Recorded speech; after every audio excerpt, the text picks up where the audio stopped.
MLA ಅವರು 4 ಗಂಟೆಗೆ ಬಂದಂಥ ಸಂದರ್ಭದಲ್ಲಿ ನಾನು ಅವರಿಗೊಂದು ಕ್ವಶನ್ ಮಾಡಿದ್ದೀನಿ. ಬೆಳಗಿಂದ ಎಲ್ಲಿ ಹೋಗಿದ್ದೀರಿ MLA ಅವರೇ? ಶಾಸಕರು ನೀನು ಮಾತಾಡಬೇಡ ಅಂತ, ನನಗೆ ಪ್ರಜಾಪ್ರಭುತ್ವದಲ್ಲಿ ಹಕ್ಕಿದೆ, ನಾನು ಮಾತಾಡ್ತೀನಿ ಅಂತ ಮಾತಾಡುವಂಥ ಸಂದರ್ಭದಲ್ಲಿ ರಾಜೇಗೌಡರು ನನ್ನ ಮೇಲೆ ಹಲ್ಲೆ ಮಾಡಕ್ಕೆ ಬರ್ತಾರೆ.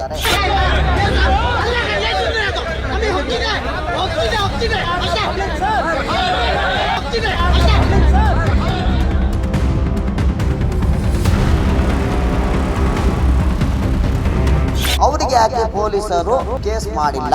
ಮತ್ತೆ ನಾನು ಒಬ್ಬ ಜನಪ್ರತಿನಿಧಿ, ಗ್ರಾಮ ಪಂಚಾಯತಿ ಸದಸ್ಯ, ನನ್ನ ಮೇಲೆ ಕೇಸ್ ಮಾಡ್ತಾರೆ. ಆದರೆ ರಾಜೇಗೌಡರ ಮೇಲೆ ಯಾಕೆ ಕೇಸ್ ಮಾಡಿಲ್ಲ? ಪೊಲೀಸ್ ಇಲಾಖೆಯವರು ತನಿಖೆ ಮಾಡಿ ಅವ್ರ ಮೇಲೂ ಕೇಸ್ ದಾಖಲಿಸಬೇಕು, ನಾನ್ ಬೇಲಬಲ್ ಕೇಸನ್ನು ಮಾಡಬೇಕು.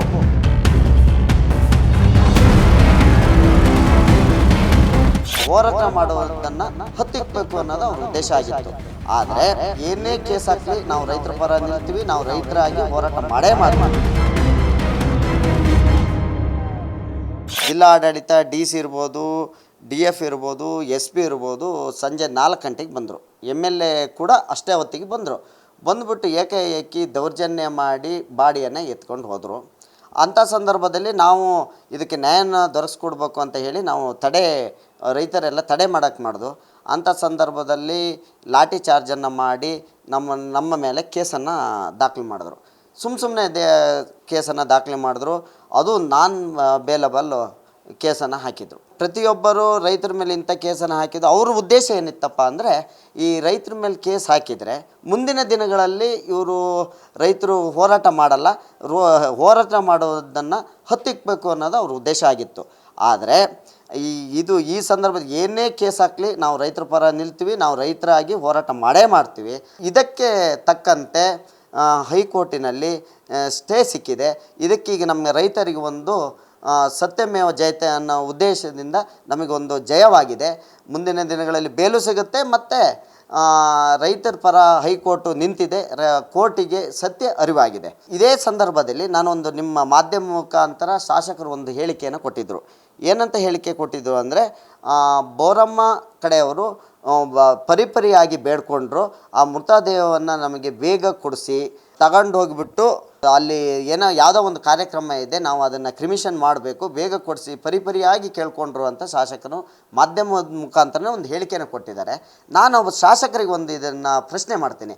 ಏನಪ್ಪ ಅಂದರೆ, ಪರಿಪರಿಯಾಗಿ ಕೇಳ್ಕೊಂಡ್ರು ಓಕೆ, ನಿಮಗೆ ಶಾಸಕರಾಗಿ ನಿಮಗೆ ರೈತರ ಪರ ಕಾಳಜಿ ಇದ್ದಿದ್ದರೆ ನೀವು ಬೆಳಗ್ಗೆನೇ ಬಂದು ಅಷ್ಟೆಲ್ಲ ಪರಿಪರಿಯಾಗಿ ಕೇಳ್ಕೊಂಡ್ರಲ್ವ, ನೀವು ಜಿಲ್ಲಾ ಆಡಳಿತವನ್ನು SP ಆಗಿರ್ಬೋದು, DC ಆಗಿರ್ಬೋದು, DF ಆಗಿರ್ಬೋದು, ಸರ್ಕಾರಕ್ಕೆ ಒತ್ತಡ ಹಾಕಿ ನೀವು ಅಲ್ಲಿ ರೈತರ ಪರ ನಿಂತ್ಕೊಂಡು ಅದಕ್ಕೆ ನ್ಯಾಯ ದೊರಕಿಸಿದ್ರೆ ಖಂಡಿತವಾಗಿ ರೈತರು ಆ ಹೋರಾಟವನ್ನು ಹಿಂಪಡೆದು ನ್ಯಾಯ ದೊರಕಿಸ್ಕೊಟ್ಟು MLA ಒಂದು ಕೃತಜ್ಞತೆಯನ್ನು ರೈತರು ಕೊಡ್ತಿದ್ರು. ಆದರೆ ನೀವು ಕೃತಜ್ಞತೆಯನ್ನು ತಗೊಳ್ಳುವಂಥ ವ್ಯಕ್ತಿ ಆಗ್ದಲೇ ನೀವು ರೈತರ ವಿರೋಧವಾಗಿ ಇದನ್ನು ಲಾಠಿ ಚಾರ್ಜ್ ಮಾಡಿಸಿ ರೈತರ ಮೇಲೆ ಕೇಸ್ ಮಾಡಿಸಿದ್ದೀರಿ. ಹೇಗೆ ಕೇಸ್ ಮಾಡಿಸಿದ್ದೀರಿ ಅಂದರೆ, ನಾನ್ ಲೇಬಲ್ ಕೇಸು. ನೀವು ಕೂಡ MLA ಆದವರು ಕೂಡ ನೀವು ಅದೇ ಸ್ಥಳದಲ್ಲಿ ನಿಂತ್ಕೊಂಡು ಲಾಠಿ ಚಾರ್ಜ್ ಆಗುವುದನ್ನು ನೋಡ್ತಾ ಇದ್ದಿರಿ ಮತ್ತು ಲಾಠಿ ಚಾರ್ಜ್ ಮಾಡೋಕ್ಕೆ ಆದೇಶವನ್ನು ಕೊಟ್ಟಿದ್ದೀರಿ. ಅದೇ ಸಂದರ್ಭದಲ್ಲಿ DC ಇರ್ಬೋದು, SP ಇರ್ಬೋದು, ಅವರದೇ ಆದ ಲೋಕದಲ್ಲಿ ನಗಾಡಿಕೊಂಡು ನಾವು ರೈತರಿಗೆ ಲಾಠಿ ಚಾರ್ಜ್ ಮಾಡಿಸಿದ್ವಿ, ಎಲ್ಲ ದಿಕ್ಕಪಾಲಾಗಿ ಓಡಿದ್ರು ಅನ್ನೋ ಖುಷಿಲಿ ಎಂಜಾಯ್ ಮಾಡ್ತಾಯಿದ್ರು.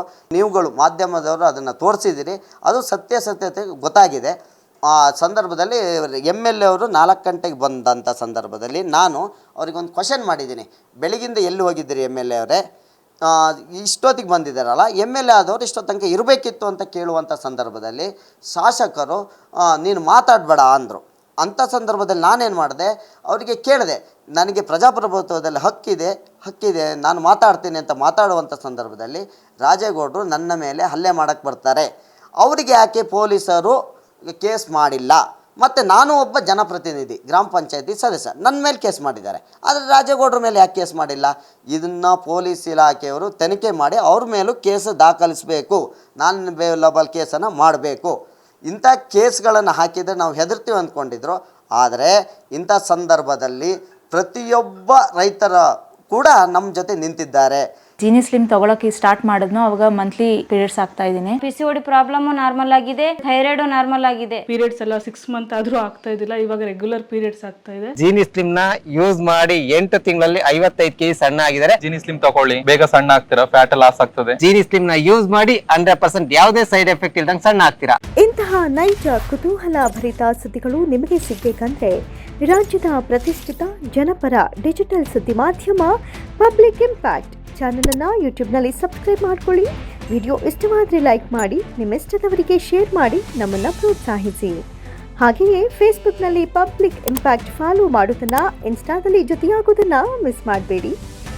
ಜಾಹೀರಾತು ಹಾಗೂ ಬಿಸ್ನೆಸ್ ಪ್ರಮೋಷನ್ಗಾಗಿ ಸಂಪರ್ಕಿಸಿ 9606037450 ಅಥವಾ 9353224116. ಇದು ಪಬ್ಲಿಕ್ ಇಂಪ್ಯಾಕ್ಟ್, ಜನಶಕ್ತಿಯೇ ನಿರ್ಣಾಯಕ.